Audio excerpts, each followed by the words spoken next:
Assalamu alaikum, ihr Lieben. Willkommen auf meinem Kanal zu diesem neuen Gesundheits-Kosmetik-Video von mir. Heute zeige ich euch, wie man die berühmte Schwedenbittercreme selber herstellen kann, wie man den Schwedenbitter zubereitet und für was er alles nützlich ist. Dazu hatte ich ein Video ja schon gedreht, das werde ich euch hier oben nochmal verlinken, inshallah. In dem Video hatte ich ja auch von der Schwedenbittercreme gesprochen, die man äußerlich bei verschiedenen Leiden anwenden kann. Da der Schwedenbitter ja ein Allheilmittel ist, trifft dies auf die Schwedenbittercreme genauso zu. Man kann sie wirklich für alle möglichen Leiden äußerlich anwenden.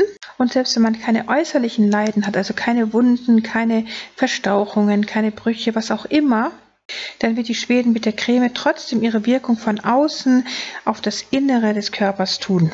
Sprich, die Schwedenbittercreme tut ihre Wirkung von außen bei inneren Leiden. Subhanallah. Da ich diese Creme bei meiner eigenen schwerkranken Mutter, die ein inneres Leiden hat, trotzdem erfolgreich angewendet habe, und zwar deshalb, weil sie den Schwedenbitter eben nicht mehr innerlich einnehmen möchte, da er in ihrem Alter einfach ihr zu bitter ist, weshalb ich sie stattdessen jetzt täglich am gesamten Körper mit der Schwedenbittercreme eincreme und massiere und dadurch schon enorme Fortschritte für ihre Gesundheit erreicht habe. Alhamdulillah. Denn der Schwedenbitter dringt durch die Haut in den Körper ein. Wir fangen jetzt damit an, indem wir 100 Milliliter von dem Schwedenbitter hier abmessen und in eine Schüssel geben. Dann kommen verschiedene hochwertige Öle hinzu. Hier in diesem Fall jetzt erstmal das Bio-Kokosöl nativ, welches wir kurz auf dem Herd erhitzen werden, damit es schmilzt, also nur ganz kurz. Und dann kommt hier Mangobutter hinzu. Die dient als Emulgator hier in dem Fall. Man könnte aber auch anstelle der Mangobutter zum Beispiel Shea-Butter hinzugeben und diese ebenso zu dem Kokosfett hinzugeben und diese beiden Fette dann zum Schmelzen bringen. Wichtig ist aber, dass man sie nicht zu sehr erhitzt, sondern nur ganz kurz den Herd anschaltet und dann auch gleich wieder ausschaltet und dann eine Weile darauf belässt, damit sie einfach mit der Zeit langsam schmelzen. Dann habe ich von dem Schwarzkümmelöl etwas hinzugegeben, und zwar habe ich hier das ungefilterte native Schwarzkümmelöl dazu verwendet. Das ist ganz wichtig, das sollte nicht gefiltert sein, sondern ungefiltert, deshalb ist es auch noch ganz schwarz, weil es durch die Kaltpressung noch sehr viele Inhaltsstoffe vom Schwarzkümmelöl behalten hat. Und dann geben wir Arganöl hinzu, ebenso natürlich von Bioqualität und kalt gepresst nativ, und genau das gleiche mit dem Olivenöl, das sollte auch kalt gepresstes natives Bio-Olivenöl sein. Zusammen sollten diese Öle dann etwa 200 Milliliter ergeben, also die doppelte Menge von dem Schwedenbitter.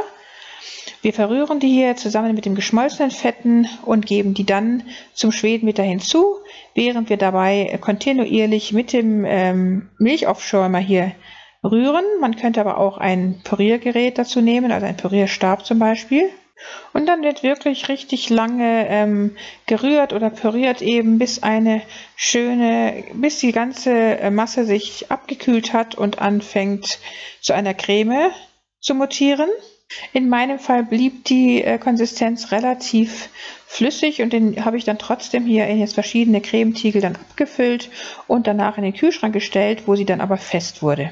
Je mehr man natürlich von dem Konsistenzgeber hinzugibt, sprich von der Shea-Butter und dem Kokosfett, umso schneller wird sie dann auch fest natürlich.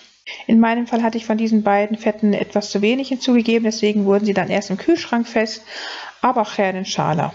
Gut ist es, wenn man halt so mehrere kleine Tiegel eben füllt, die kann man dann teilweise sogar einfrieren und immer nur ein Cremetiegel dann zur Nutzung im Kühlschrank behalten. Wichtig ist aber, dass die Creme immer im Kühlschrank bleiben sollte, damit die hochwertigen kaltgepressten nativen Öle eben nicht verderben, denn diese werden ja schnell durch Wärme ranzig. Der Schwedenbitter selber wird natürlich nicht schlecht, der hält jahrelang, aber diese hochwertigen Öle sollten deshalb immer kühl gehalten werden, weil sie eben sehr schnell verderben können. Ja, und ihr seht, so schnell und einfach kann man diese wertvolle Creme herstellen, die dann wirklich medizinisch große Erfolge erzielen kann.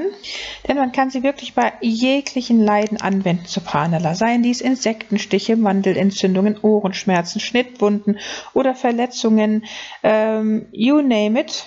Und wie gesagt, sie helfen sogar bei inneren Leiden, also selbst wenn man jetzt äußerlich nichts hat, man sie aber trotzdem am ganzen Körper einreibt, dann dringen sie durch die Haut in den Körper ein und tun dort ihre Wirkung bei inneren Leiden, subhanallah. Und selbst wenn man überhaupt keine Leiden hätte, dann würde sie allein schon als Anti-Aging-Creme wunderbare Dienste leisten. Man könnte sie also einfach im Gesicht eincremen und eine wunderbare, schöne, weiche Haut bekommen. so wie ich das mit meinem eigenen Gesicht regelmäßig tue. Ich benutze einige Wochen lang diese Schwedenbittercreme für mein Gesicht und sobald diese zu Ende ist, benutze ich dann wieder meine Aloe Vera Creme, zu der ich ja auch schon ein Video gedreht habe. Das verlinke ich euch hier oben nochmal in Schala und die dann auch wieder einige Wochen lang und so immer abwechselnd. Das ist sogar zu empfehlen, damit die Wirkung nie nachlässt, denn wenn der Körper sich zu stark an eine und die gleiche Creme gewöhnt, dann lässt die Wirkung wieder etwas nach, sodass es empfohlen ist, dann wieder eine andere Creme zu benutzen, um auf diese Weise immer in den vollen Genuss der hochwirksamen Inhaltsstoffe dieser beiden Cremes zu gelangen.